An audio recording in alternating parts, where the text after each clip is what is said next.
Hi, welcome to Culturally Determined. My name is Aryeh Cohen-Wade, and I'm your host today for a conversation with Justin E.H. Smith. Justin, could you introduce yourself?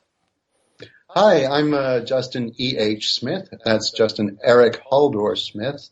I'm a professor of philosophy and history and philosophy of science at the University of Paris, though I'm originally American.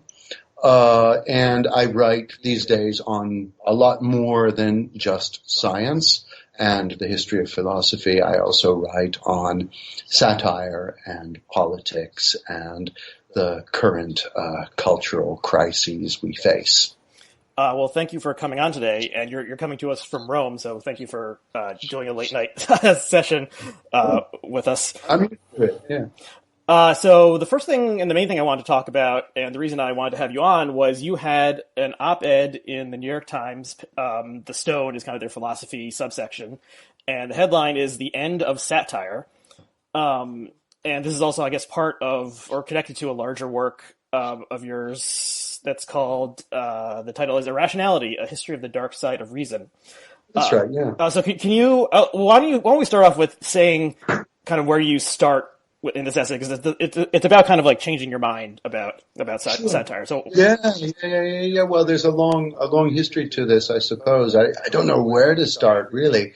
But the argument of this very short piece in the New York Times is just that until 2016, I had been a pretty ardent, you might say strident, defender of the absolute right of the satirist to target more or less anyone or anything, sort of as a combination of commitment to what in the United States is protected under the First Amendment, but also, I think, as a result of my philosophical idea, I suppose, that that satire is a different mood of speech, so to speak. And I mean this in a grammatical sense, right? You have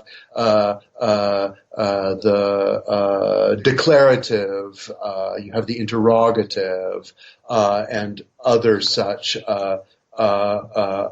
forms that sentences take, and you analyze their meaning in very different ways according to the mood they fall under.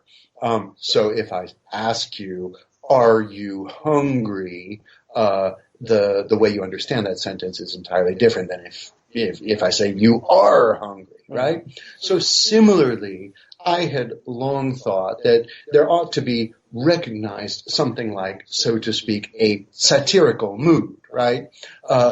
In which if you hear someone saying something that in a declarative sentence would be absolutely horrible, nonetheless, given that it's not a declarative sentence, it's a satirical sentence, you need to understand it differently, right? Mm-hmm. So the commitment to freedom of speech, the commitment to this particular philosophical analysis of satire made me think anything goes pretty much.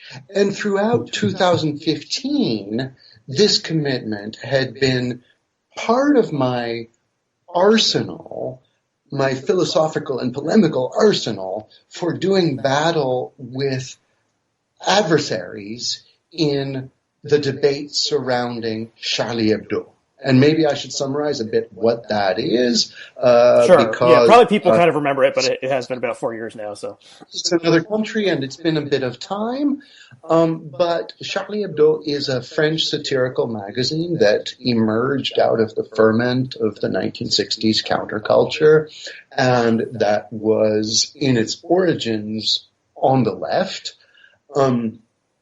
And that likes to poke fun at pious fools of all species, right? I mean, anyone who is overly pious about pretty much anything. And traditionally in Charlie Hebdo's history, that included mostly clerics of the Catholic Church. More recently, it spread to imams and to anyone who is overly sensitive about the pieties of the Muslim faith. So by 2015, Charlie Hebdo had come to loggerheads in a kind of tense and explicit standoff with Islamic radicals, and early in 2015, in January 9th, I think it was, two gunmen entered the Charlie Hebdo offices in Paris and assassinated, I think 9 people overall, including the main caricaturists for the magazine, some of whom had been there since the 1960s. And so immediately after that, one of the reactions I saw from my self-styled progressive friends, mostly in the United States, was the usual kind of quick kind of assurances that, of course, murder is always bad, but then followed up right away with the further observation that you shouldn't go around making fun of people's faith, right? Mm-hmm. Which in context sounded a lot as much as to say they got what they deserved. The caricaturists got what they deserved. So I was stunned, both because I was so close to the actual assassinations and because I was sort of feeling an unquestioned solidarity with the people who were gunned down. I was stunned to find friends talking as if it was their fault. So that was how I spent much of 2015 engaging in various polemics in the media and in person, in defense of satire, right? Mm-hmm. I spent a good portion of my intellectual energy in 2015 defending satire. And then the following year, in 2015, there are many, many things I didn't know about yet, right? I didn't understand really what social media were. I mean, I'd had social media for a number of years, but I thought mostly I bought the Zuckerbergian line that social media are for bringing people together and that they make the world a better place. Uh-huh. Over the course of 2016, I was disabused of this naive view, right? And most of it for me came with the election of Donald Trump, whom I see as a kind of congelation of the kind of millions and millions and millions of rank gutter social media comments kind of, thrown together in a single physical human being, right? And that is something that was surprising to me, surprising in a way that events of 2015 were surprising, in that I understood that a lot of the force of his success, a lot of the dynamics of the 2016 U.S. presidential elections were the result of something that is kind of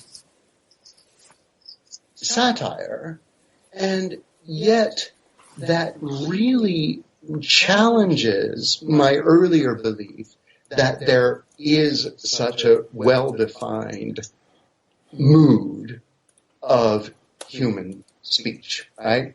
Let me describe a little bit what I mean. I mean, we know we're looking at satire when we open Charlie Hebdo or when we get The Onion or Clickhole in our timeline. I mean, New Yorker is so concerned about offsetting its satirical section which is this dismal Andy Borowitz character. Yes. Possibly the most prominent, person practicing satire in the U.S., and he's really, really not funny. But it's really significant that he's the one who comes with the satire disclaimer, right? It says, satire from the New Yorker, so that everybody will know, right? And I think there's a connection between that disclaimer and how bad he is, right? But in any case, we can maybe come back to that. In any case, we all know that when you look at The Onion or Charlie Hebdo, you're looking at satire, right? Mm-hmm. But what has happened in this strange ferment that also thrust Donald Trump forth in 2016 is that we have this new proliferation of the culture of memes, of online communication that is in fact more verbal than textual, even if it passes through textual traces, and that is ultimately, I think, uncategorizable and, so to speak, undomesticatable in the way that Andy Borowitz is domesticated and in the way that I used to think satire was ultimately domesticated or easily kind of marked out and defined. We have now a culture in which the line between satire and straightforward disinformation is not at all clear, right? Mm-hmm. And for that reason, and some of the examples I give in the New York Times piece are, these ultimately AI-driven feeds that, for example, post fake captions under media images. So there will be a picture of Helen Mirren, and it will call her Queen Elizabeth, or there will be a picture of Samuel Jackson, and it will call him Kofi Annan, and stuff like this. And the humor content is low, if at all detectable, but still it's a kind of incongruity that suggests that there's something humorous going on there, but for all we know, this is being generated by machines alone, right? And so when you're navigating that kind of media environment, this old idea that freedom of speech must be defended is confronted by the real challenge of massive disinformation and ultimate kind of impossibility of classifying the kind of texts and images that we're being bombarded with. So that's the problem. And it's a pessimistic piece, right? I come out of it saying, I don't know what's going to come or how to resolve this issue. I know I'm still committed to satire in the sense that we understood this from Jonathan Swift through Lawrence Stern and the great caricature tradition up to Charlie Hebdo. But I don't know what the relevance of that tradition is for understanding the difficulties of the present moment. Okay, well, thank you for summarizing the piece, and the piece will be linked below this, so people can read the whole thing. I have one section here that I cut out that I think is maybe this is your most controversial paragraph. You write, over the past few years, I have been made to see in some that the nature and extent of satire is not nearly as simple a question as I had previously imagined. I am now prepared to agree that some varieties of expression that may have some claim to being satire should indeed be prohibited. I note this not with a plan or proposal for where or how such a prohibition might be enforced, but to acknowledge something I did not fully understand until I experienced it firsthand, that even the most cherished and firmly held values or ideals can change when the world in which those values were first formed changes. There's a lot we can discuss here. I want to return to the and excuse me for all my mispronunciation of French terms and so forth. The Charlie Hebdo attack in 2015. So I mean the source of the attack had to do with this prohibition on images of the Prophet Muhammad, and this is like, it's not something that every Muslim, as far as I know, would agree with, but some strains of Islam interpret it that way. And so then there started to be, kind of around the time that the New Atheists arose, this idea that, well, we'll stick a finger in the crazy Muslims' eyes by displaying the Prophet Muhammad's image, and there was draw the Prophet Muhammad art exhibit somewhere that happened, and then so Charlie Hebdo kind of participated in that, and they also had a lot of caricatures that depicted both the Prophet and just like a standard issue Muslim or Arab in a very derogatory way, and that seems to be the kind of the key thing that inspired the terrorist attack. And then after, I guess the one other thing to note is that part of the attack was also there was an attack on a kosher grocer in Paris, and people were taken hostage, and I think a couple people were killed, and that guy was an accomplice of the, I think, two brothers who attacked Charlie Hebdo. So this wasn't like the simplified version of this is like they were attacking free speech, but it's like, also like this Jewish stuff was also being attacked. So I actually wrote a piece 4 years ago, which I sent you, and I haven't reread in a while, so I don't know if it stands up, but about this, and we'll link to that also.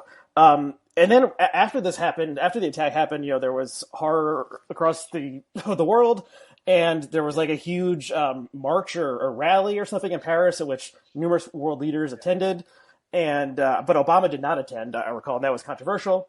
And then Charlie Hebdo, heroically, perhaps, decided to keep on publishing, and the next week they published an issue with an image of the Prophet Muhammad on the cover, holding up a Je suis Charlie sign, which became like the rallying cry. I am Charlie Hebdo, and it said all is forgiven. Right. And which is a very interesting image, and they didn't have to do that, but embracing us, like, who is forgiving who, and is the Prophet forgiving Charlie? Yeah. Is Charlie forgiving the killers? It's hard to say, and I think it's an image that still is a significant one. But so I think there was some extra stuff in the mix there. And I was kind of where you were saying, like, the right to mock our leaders and our religious icons and so forth is, core to modern life, and we can't take that away just and let the terrorists win by letting them set the speech code. Other people were saying, like, if you don't have to be needlessly provocative, then why do it? But there is like just a human impulse that if you set a rule, there's gonna be someone who's gonna violate that rule and say, look at me, haha. So then I think things somehow did change in 2016 in a lot of strange ways. I mean, one of them is Trump. One of them is social media kind of acquiring a political power that didn't have before. The rise of the alt-right, at least online. Of course, let me add also that I think, one of the things I dwell on in my book, in Irrationality, is that the alt-right is legitimately a new phenomenon circa, the mid-2010s, in that they really did know how to seize this power of jocularity that their political foes had lost. And, the left had become stern and severe and purse-lipped. And meanwhile, you had neo-Nazi websites, for example, trading in memes that were extremely, this isn't praise when I say this, but they were extremely vibrant and open to kind of joyous interpretation, right? And so the alt-right is a new phenomenon that shows that kind of the torch of vulgarity and of satire was passed from one side of the political spectrum to the other, and that's a very significant thing. Yeah, But I'm interrupted you. Yeah, well, I definitely agree, and I think that is key. There's a tweet that became kind of famous because people make fun of it, but there's this guy, I can't remember what his actual name is, but his handle is Prison Planet, and he works with Alex Jones. Yeah. He's like the British version of Alex Jones. Yeah, right. He tweeted, conservatism is the new punk rock. And right. So it was like, the liberals were the ones setting the rules, and then the conservatives were breaking the rules. I don't think that's, conservatism is not punk rock. It's like usually more authoritarian than that. Right. No, but I mean, the way I put it is sort of like, look, Donald Trump is wavy gravy, and his various kind of online alt-right buoy supporter types are equivalent to, say, Abby Hoffman, in the sense that there's a kind of playful dimension to all of that I had not detected until maybe spring of 2016, right?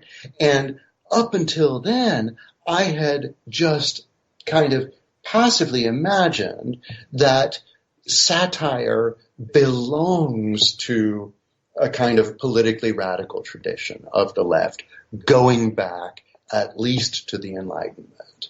And that's part of this change that I'm trying to describe. Yeah, I mean, I did an episode about it was probably 2015, so it would have been about 4 years ago, that was a guy wrote an article for The Atlantic called Why Is There No Conservative Jon Stewart? And he kind of surveyed the landscape and talked about some shows that, lasted a season and were canceled, and why could this be? And it kind of like, there wasn't a prominent conservative satirist besides like PJ O'Rourke, and his time has passed. But then it turned out that like it was coming from the bottom up, not in these elite, like get a television show or have a newspaper column kind of thing, but like people in basements scattered across the land. Yeah, that's a really good way to put it. Yeah. So I think as you were describing your essay, I was thinking like, satire, it seems like it's usually an elite concern. It's, you have to have access to a printing press or something back in Jonathan Swift's day. And 10 years ago, you would have to get past editors or TV bookers or whatever. You could print a zine or do like stand-up comedy at your local club. But if you were really out there, like on the, joking about putting Jews in ovens, you're probably not going to like scale up to the national level. So it was always, the people who wrote for SNL were like Harvard graduates, and it was an elite concern. And so social media has upended that, where like anyone who, if they, have the talent to attract a following, people start paying attention to them. And also, I think, I see the analysis of satire as maybe a sub-question within the broader question of, let's say, the analysis of free speech and how it and the political ramifications of the defense of free speech. And my views on free speech have also transformed in the past few years. I think, when I was a kid, and if I just kind of passively accepted the liberal kind of account of things by the mythical card-carrying member of the ACLU, mocked by Archie Bunker, the person who would say, well, no, it's good to let the Nazis march in Skokie or wherever, because they're American citizens too, and they're exercising their right to free speech, and in any case, it's less potent if they get their parade than if their parade is banned, right? That always sounded reasonable to me. I think that was a consequence of the fact that when I was a kid, the future scenario in which the Nazis on parade in Skokie seize power seemed so far away that it didn't really seem like something worth worrying about. And so now it's not a parade down the streets of Skokie that we're talking about. It is, a collective ferment online. But I think now, when we look at I've heard a wonderful term, I forget who coined it, but the notion of stochastic terrorism, right? You don't need to instruct any individual, to go shoot up a synagogue in Pittsburgh. You just need to get enough of a ferment of people saying the sort of thing that is eventually going to get someone to go shoot up a synagogue somewhere, to be implicated in the shooting. Right?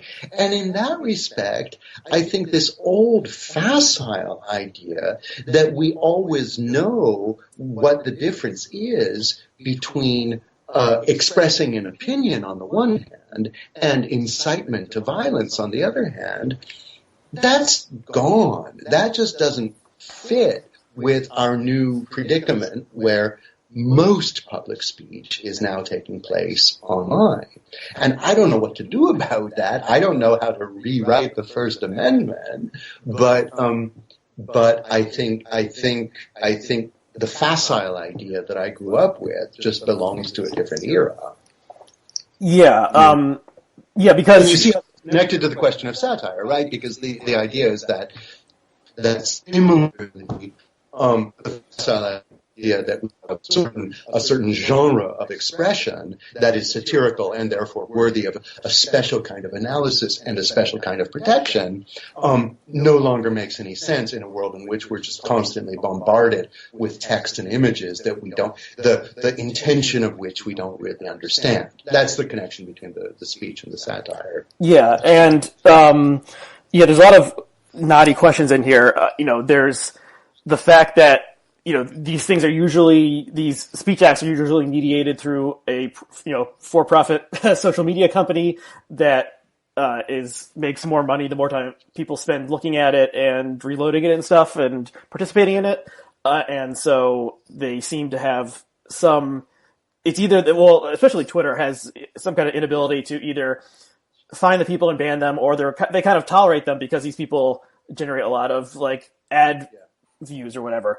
And 30 years ago, if you wanted to do a death threat or something, it was somewhat more complicated. If you called it in, they could trace your number, I guess, or you had to write a letter out and send it. Whereas now, someone today just posted, saying, here are all the death threats that, Ilhan Omar got on Twitter, and there were 100 at least, and, pretty explicit ones that you would think, if someone actually, if someone said this, it's funny that I just said actually, if someone said this, you would want to go investigate them because someone saying, I have a rope and I'm going to come for you or something like that. But it's in this kind of, in Twitter, it's like a kind of netherworld. Who is saying this? Is it a real person? Is it someone in another country trying to, mess with our system or something? And it kind of, I don't know, it's desensitized us to certain things. And I don't know how to make sense of it. So, okay, well, let's go back towards kind of some of the Trump stuff and how Trump has changed things. So one thing is the idea of fake news. And, that's the term that he popularized, and he just uses it to mean any reporting in the media that he doesn't like. But it seems like there actually was fake news that was created by organizations. It's unclear exactly why. Some of them were in Macedonia or Albania, and they would create a website that looked like a news page, and it would say, Pope Francis endorses Donald Trump.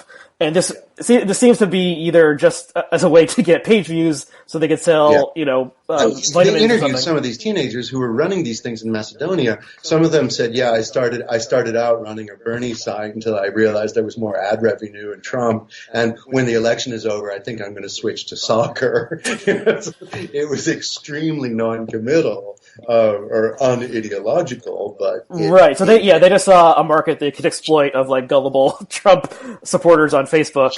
So then you have to wonder, were there how many people? So Pope Francis endorses Trump, that could be an Onion article of some sort, or an Onion type article.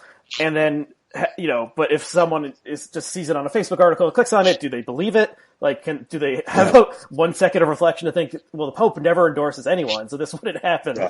And then, that's in a weird kind of satirical zone, but it doesn't have the purpose of satire. Right. It might just be a way to sell pills or something. Right. Yeah, and I think I mentioned in the article, I reflect all the way back to 2002 in the article when there was a piece in the Onion that was satirizing the demands of sports teams to make municipal governments build stadiums for them. So the joke was that the U.S. Congress was on strike until Washington, D.C. Built a new capital for them. So what happened in 2002 was that some, state-controlled media outlet in Beijing got wind of this and thought it was horrible that these decadent American politicians were so petulant about something so minor, and they reported on this seriously in the news in China. Then when they learned that it was satire, they released a further statement and said something like, well, some base and venal American media outlets publish whatever they think will sell more copies, or back then we didn't speak in terms of clicks yet. And I remember reading that and thinking, these stiff Chinese bureaucrats look so ridiculous, they don't even get what the Onion is, right? In 2002, right? But, in a sense, they were absolutely right. They could not have been more right. And the Onion is still, in some sense, a venerable institution, and most of us know what its deal is and how it works, and so can appreciate it. But it has spawned millions, or not millions, but it has spawned countless imitators and, let's say, feeds and sources that somewhat copy that form, but without any commitment to satire as a noble endeavor, right? And so if you don't have that commitment anymore, really all you've got is fake news. It's all you've got. It's all that's left over. And it is an extremely difficult task in the current media environment to sift the one out from the other, to legitimate the one while saying the other is dangerous and toxic and needs to be weeded out by better algorithms and so on. For the moment, the best answer, the best solution is to put a satire disclaimer on the thing, like the New Yorker does with Andy Horowitz, but that is an absolute, last resort, because in a sense, to do that, to state what the nature of your undertaking is the death knell of satire, mm-hmm. Right?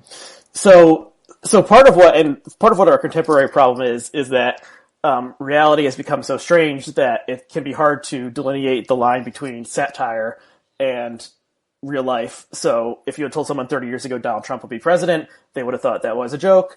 And you mentioned this tweet that went viral about the Gorilla Channel. Yeah, right. Do you want to summarize the Gorilla Channel? Yeah, I don't know who this guy is. Someone who runs a Twitter account called The Pixelated Vote.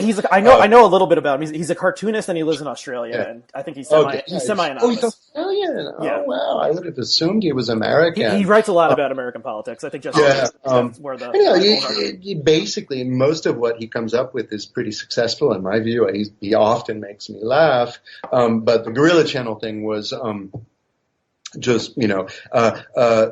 purported to be a page taken from the recently published Fire and Fury, the expose of Trump's first days in the White House.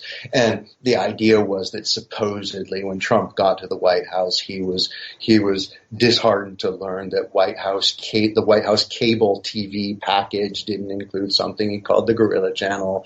And so his aides set up a broadcasting tower outside his window and found footage and made videotapes of gorillas, for, enough for a 24-hour-a-day TV cycle. But Trump was still disappointed because there weren't enough scenes of the gorillas fighting. They only fought, once every now and then. The rest of the time just ate or slept or whatever.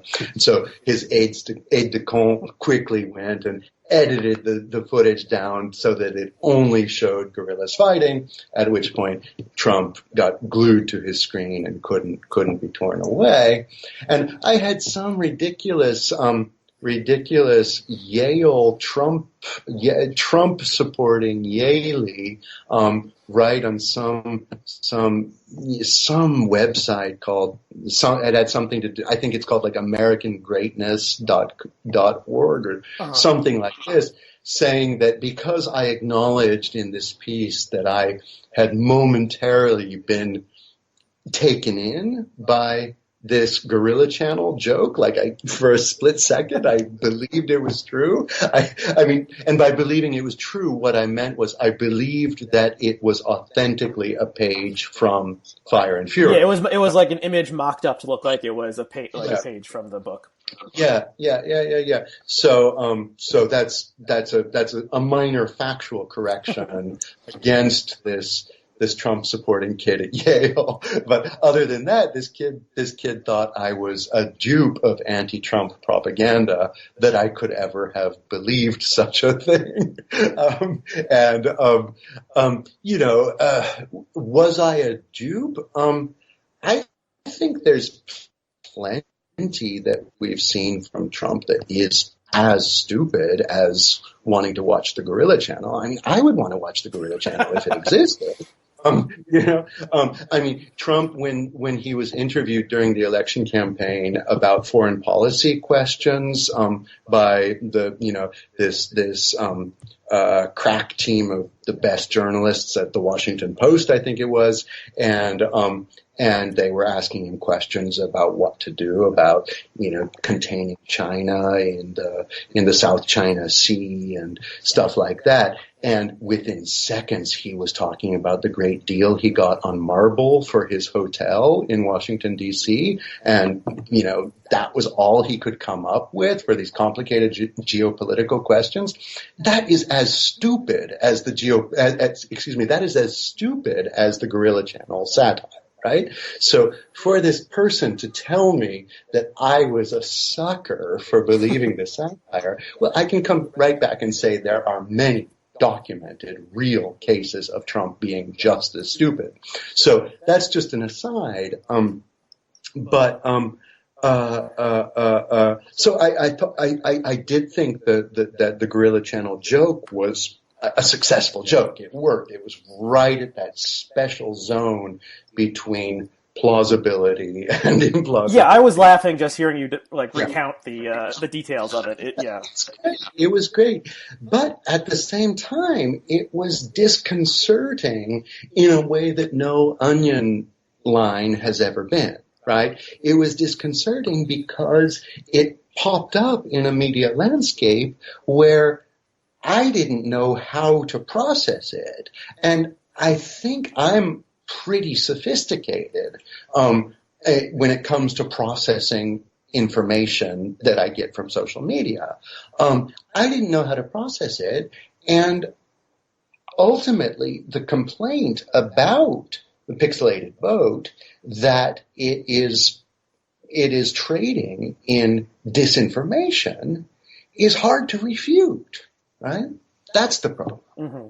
Yeah, I think, I'm reminded that there's a book, I'm sure you've read it, Within the Context of No Context. Oh, yeah. I read that and I honestly don't really remember that much about it, but just the title itself is coming to me because I think it was mainly about television. and it was like written in the 80s. But when things appear, if you're on a social media site, things appear in your feed without context, and so maybe a clue, if you're paying close attention, would be that why would a cartoon boat be tweeting an image of a picture, of a page from Fire and Fury before like anyone else had it. So that's part of it. That's a clue. But then also like, you're not really totally paying attention to this, and you're skimming through and you see something that looks real. And so, you believe it. And I could, the line between this was just a joke and like we are trying to fool you in order to mislead you so that you like do something that you don't want to do, like gets thinner when you don't know where these things are coming from or what's really motivating people. But I wonder if you have any thoughts on whether like Trump in the age of Trump, what is the use of satire? Like the reality is the satire, and crazy things happen every day in Trump's America where you could just you couldn't like make it up. So whereas like during the Bush administration it was in a way a golden age for satire with The Onion and especially the Colbert Report, the Daily Show, and I don't know, and the media landscape is different now, and Colbert is still on the air, but in a totally different form, and he's not as political as he used to be. But it's kind of like no one has, and SNL is like almost totally, neutered, and they never really do anything tough against Trump. So is it like Trump is untouchable because he's an absurd figure, or what? Do you have any thoughts on that? Yeah, well, look, there's so much to say here. I mean, first of all, I wish George Trow were still alive. I don't remember when he died, but when you look at his writing on television, it's in a way it seems particularly relevant to the present moment. But then in another way, television is just so different.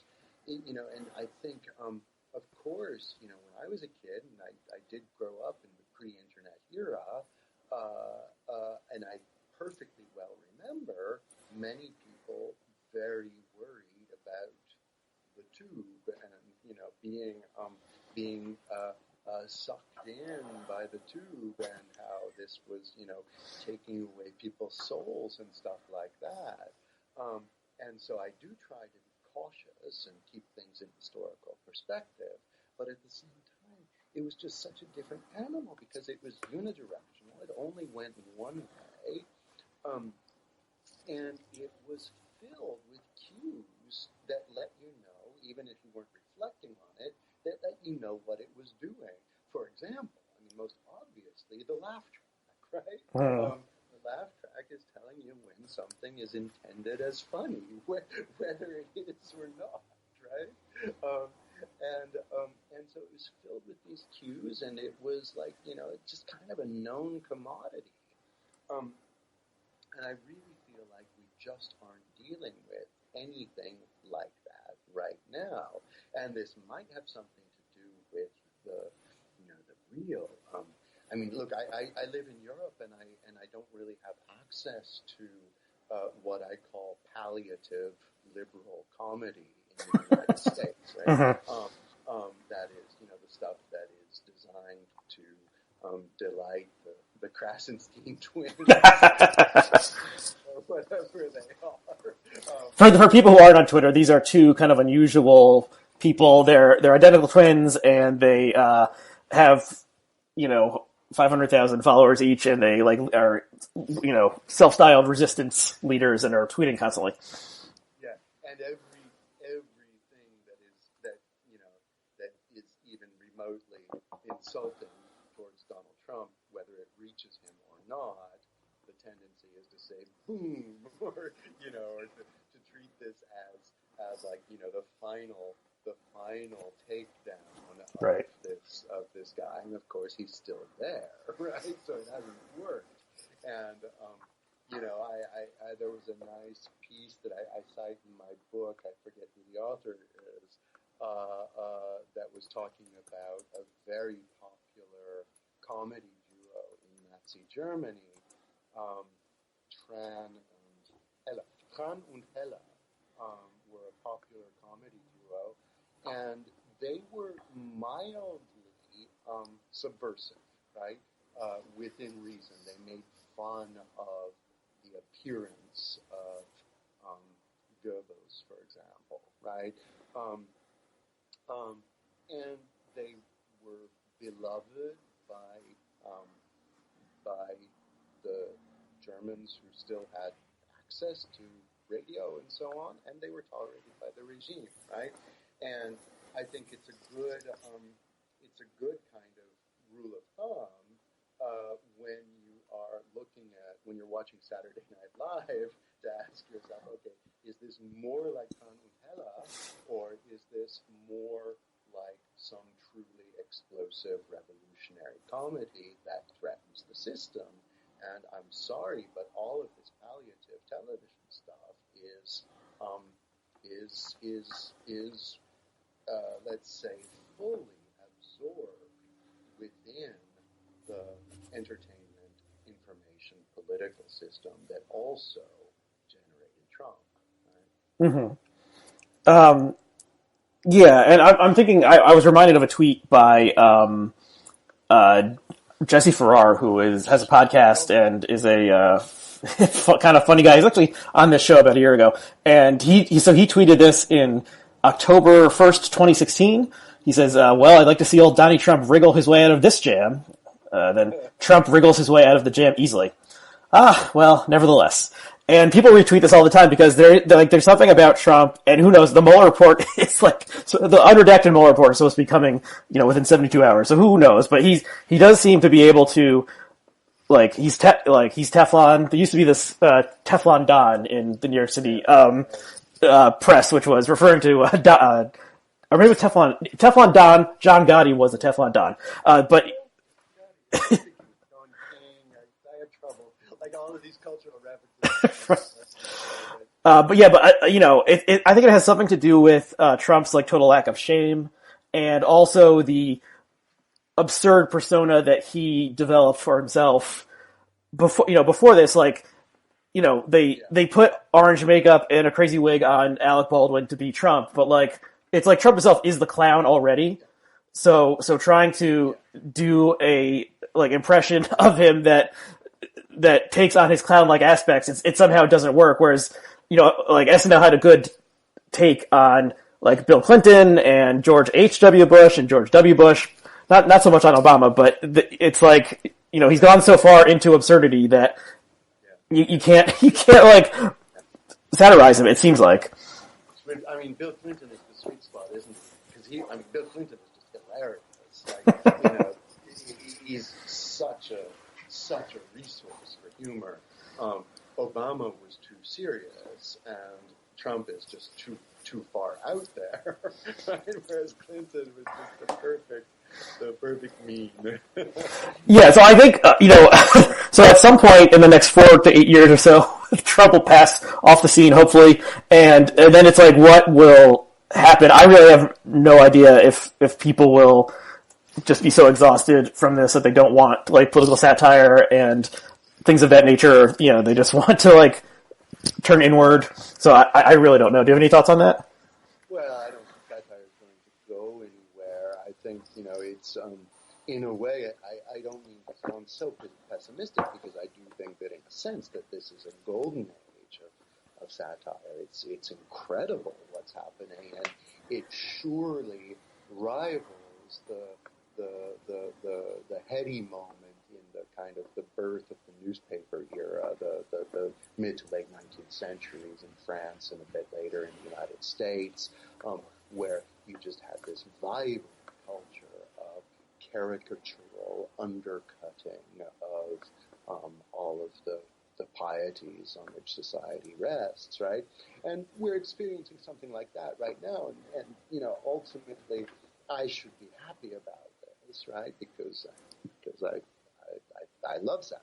I think the satirical mood is the best one to apprehend the affairs of the world, right? And so I should be happy about this, and in a way I am. I don't think it's going to disappear, whatever the future of politics has in store. but I do think it's under some kind of very significant transformation right now because of technology. Mm-hmm. This is strict technological determinism at work. Yeah, I think there was, a, I agree with you that it's mostly technological determinism, and then it's like, did part of that create the opening for Trump, or did the Trump thing like come and it just hit at the right moment that Trump, this like totally sui generis figure, and the technological media moment intersected, and it gave us this bizarre time that we live in. Yeah. I think that's truly the most plausible account of what has happened. It was a collision of different factors, both technological determinism and a single irreducible individual who happened to be alive at that moment in the history of technology. Right, yeah. So Trump sees the moment, or like the moment sees him. I don't know which one. Do you want to talk a little bit about your book, Irrationality, and how what the connection is between what we were discussing and the thesis of that book? Yeah, it's a strange book because I mean the full title is Irrationality: A History of the Dark Side of Reason, and it just appeared with Princeton University Press at the beginning of this month of April. And I try to do a lot of things in it. My kind of formation, I am a historian and philosopher of science. I wrote my dissertation on Leibniz, and Leibniz is kind of still a major looming figure for me, the great rationalist philosopher. And I was trying in this book to kind of taxonomize all of the different species of irrationality, right? I didn't come to condemn, I'm not saying that irrationality is bad and needs to be suppressed. I just wanted to lay out all of the different ways it expresses itself. So I kind of started making a list and, trying to look at the way we actually talk about irrationality in everyday speech. And I realized that there are two levels. Irrationality functions at both the social, political level in phenomena such as mass violence, perhaps mass spectator sports, orgiastic revelries of all sorts. And at the individual level, it manifests itself in the form of, let's say, drunkenness, but also dreams, whether daydreaming or actually dreaming, also jokes, and also the kind of, let's say, square one of irrationality, which is the failure to follow through with logical inferences, like logical fallacy. Right? Uh-huh. But jokes in particular deserved one full chapter in the book because jokes have a strained relationship to logic, to logical argumentation, to syllogism, stuff like that, in the sense that they seem to me to be kind of like perverted syllogisms, right? Where they push you in the direction of a conclusion, that is to say, in the case of a joke, a punchline, but they do it in this kind of perverted way, right? That push you to a conclusion that you don't see coming. So Immanuel Kant famously said that a joke is the sudden transformation of a strained expectation into nothing, right? So it's like the joke has you thinking it's going to go one way, and then boom, it just collapses. Uh-huh. Whereas the logical argument is the gradual transformation of a building expectation into something, right? Not a sudden transformation into nothing, but a gradual development into something, right? So it dawned on me that jokes are like, the mirror image, like the messed up image of logical reasoning. And that just really captivated me as an idea. And I thought this warrants at least some sustained treatment in a book that surveys different dimensions of human irrationality. That sounds very interesting. Did you? I guess I haven't read the book and know nothing about it besides what you just said. Did you start it before our current era of craziness? No, I mean, in a sense, I started talking about it with my main editor around 2000, late 2015, and the way we were originally talking about it, it was something different. It would have been more strictly historical, like here's the way the Greeks dealt with irrationality, here's the way the medievals dealt with irrationality, etc. Right? Mm-hmm. And at some point, I think I got back to my editor in the course of talking about how the book was developing, and said, look, I'm just too captivated right now by current affairs. I can't write this book and not allow it to be about, among other things, the 2016 elections. And so the book became a weird hybrid of, me carrying on about narrow scholarly things I've picked away at for years now about, Cicero on logical fallacy and stuff like that, and about Twitter, right? So it's a strange hybrid, and I hope some people like it. We'll see. Well, that sounds interesting. It sounds on my alley. I'll have to check it out, and maybe we can have you back on to if get a chance to read it.